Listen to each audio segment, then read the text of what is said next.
Disneyland Paris's Space Mountain celebrated its 30th anniversary on the 1st of July just some weeks ago. The resort released a video showcasing a few new things regarding the attraction, its day-to-day operations, and its history. In today's video, we'll have a look at the new merch line because it really is amazing, but focus more on a deep dive to explore what was announced for the ride, because if you've been following our construction updates, you know that the building is surrounded by scaffolding, and of course, what that may or may not mean for its future, especially because Star Wars may be reaching the end of its lease. So, let's dive right in. Well, let's start by quickly examining the new merchandise opportunities. I'm a huge Space Mountain fan, and just like any Space Mountain fan, I have always wanted a miniature Columbiad cannon. It only took 30 years, but Disney will finally sell a miniature replica of the cannon, one that's meticulously crafted to capture the intricate details of the cylindrical structure that stands prominently atop the attraction's roof. This item will surely capture the hearts of many people, and it's going to add so much to everyone's collection. It's not the only part of the attraction that's getting a miniature, because they also showcased a miniature replica of the original From the Earth to the Moon trains. I love the detail on both of these, of the DM instead of SM. As you might know, up until very late in development, the ride was to be called Discovery Mountain. Alongside these, Disney also displayed a new attraction jumbo key. It's interesting to see that all the focus of the merchandise was put on the original attraction and not on Star Wars. Could it be that Disney has finally figured out that Star Wars doesn't fit here?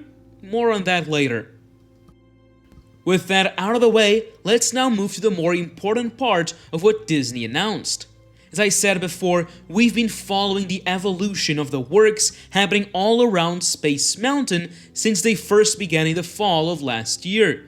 These consisted of very large, themed scrims hiding the works happening on the lower half of the show building, and a large stairway to the top of the dome.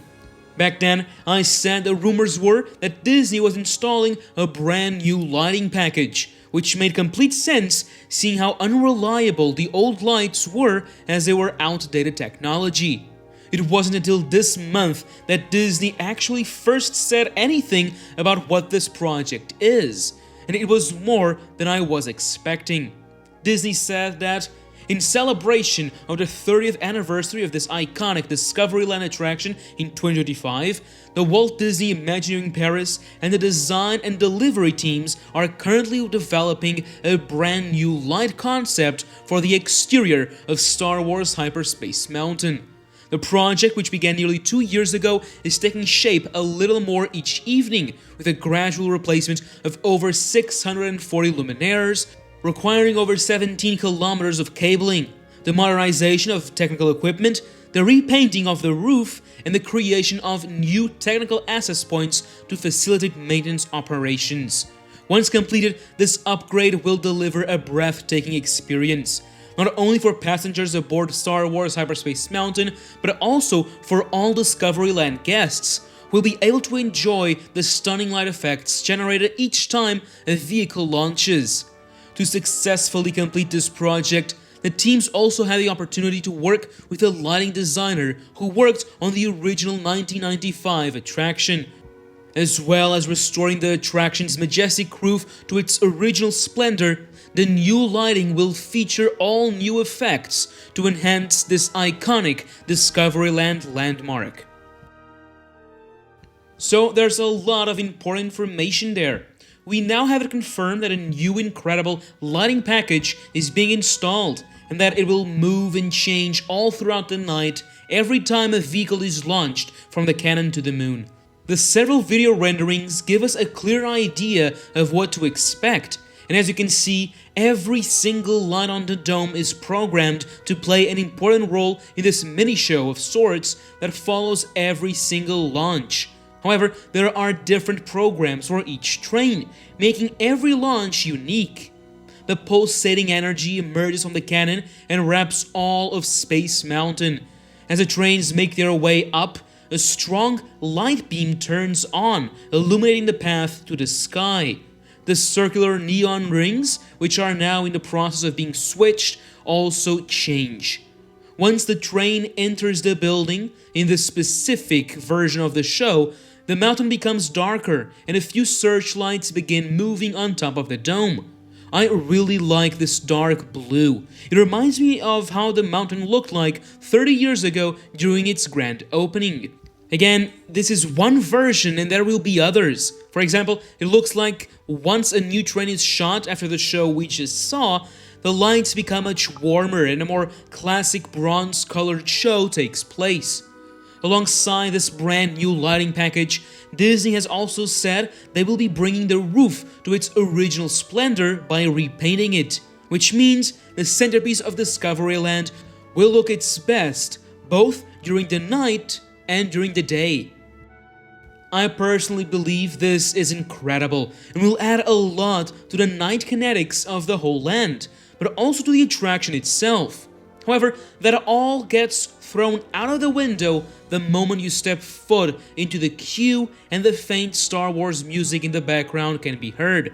The cheap X-Wing and TIE Fighter posters on the wall come into view, and don't get me started on the ride itself, where the temporary and cheap projections are still present. At least if you're lucky, because most of the time they're not all working. The attraction isn't the only thing that turned 30, the coaster did too, and you can definitely feel that when you get on. What I'm saying is, Space Mountain needs all the love it's getting in the outside, but it also needs plenty of it on the inside, and the longer it's deprived of said love, the worse it gets. Now, ever since Star Wars was added and the name changed to Hyperspace Mountain, there have been rumors and people saying that it would change back not long after, and this was the plan. We know it was meant to be a temporary overlay to celebrate the new trilogy and tie in with the updated Star Tours The Adventures Continue. Disney even created a safety video in the style of Mission 2 with the same trains that came with a small renovation and theme change nearly a decade ago, but one that wouldn't be used. Everything started to pick up steam as, reportedly, a change of theme was set to happen around 2020, with a project well underway inside Walt Disney Imagineering Paris, but got put on hold because of COVID and what followed it. So we come to today, or to the day the lighting package is complete, where the outside of the attraction celebrates the history and theme of the land it's in more than ever, but the moment you step foot inside, the story comes down. But what if it didn't? Disneyland Paris has begun its multi-phased work on Big Thunder Mountain, a ride that had a few similar problems in terms of the more than 30-year-old track. In the past 6 months, the ride was closed as teams refurbished areas and animatronics, changed and reinforced supports, and most importantly, retracked several sections that needed it the most.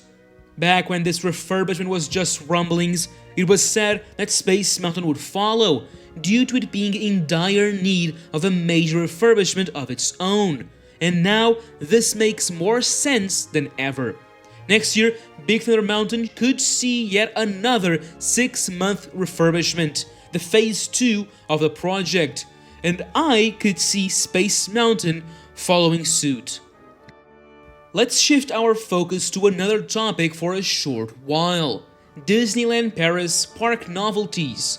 In the coming years, there's a very well-defined timeline for new things coming to both parks, one that is the best we've seen in the resort.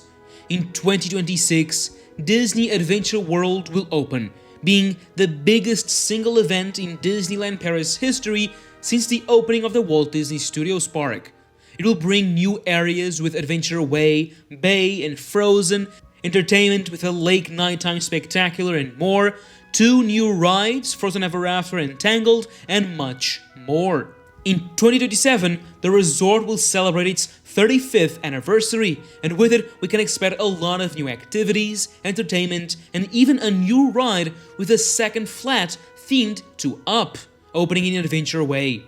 In 2028, the 35th anniversary should be extended until September, possibly bringing some new entertainment.